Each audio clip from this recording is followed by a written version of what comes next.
Where Happiness Lies. Heaven Letter Number 5225. March 16, 2015. Do not cast yourself out from my love. Because you may feel depressed, downtrodden, unappreciated, and so on is no reason to cast me from your heart. Believe it or not, I am your best friend. Sometimes you feel that I am your only friend. Sometimes you feel that everyone has let you down, and you are stranded and you ask, where am I when you need me? This could even be a slogan in your life. Where is God when I need Him the most?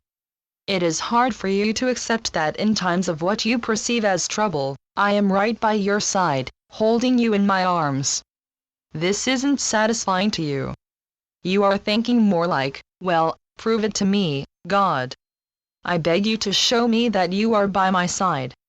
I would give a lot to know you are by my side. Darlings, it would appear in truth that you would give very little. Your best friend is not always someone who does your bidding. I am a giver, yet I do not always give you what you want. This is not punishment. This is not neglect. You feel you are abandoned for no good reason.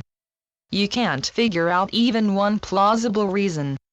You wonder, what can God be thinking? If you could understand, you would not be in the state of mind you find yourself in. Please understand that from your point of view, at present, you cannot understand. You cannot see. You cannot hear. How could you? The question of your life and the proclivities of it are not within your range. It is hard for you to trust. In a shifting world, there is my caring for you to trust. And, yet, you are unable to. You just can't.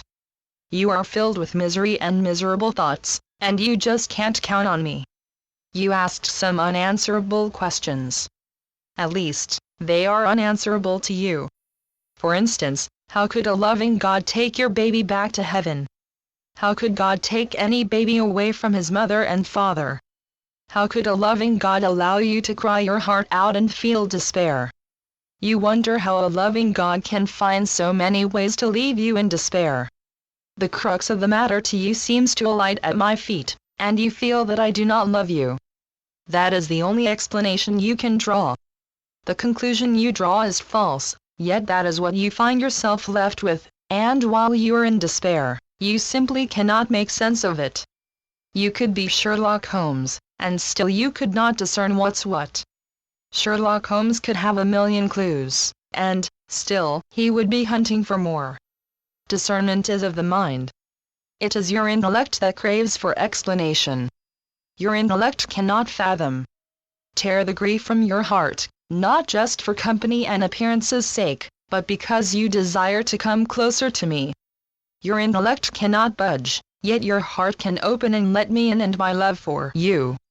Perhaps you see me like a God who made it rain today, and you couldn't go out to play. Perhaps you simply can't understand how I could ever disappoint you, and leave you inconsolable.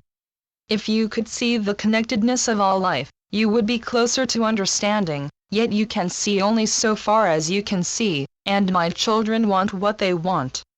In truth, you do not want explanations even if you could understand them. You want what you see as wrong-righted.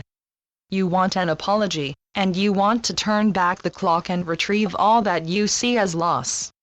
At this time, great growth is needed. In any case, you will move forward. You will come to greener fields. And you will see me here. You will see far and wide, and your heart will open once again, and you will be happy. All this will happen right here on earth. You will know happiness again, for all happiness lies within you. Channeled by Gloria Wendroff. heavenletters.org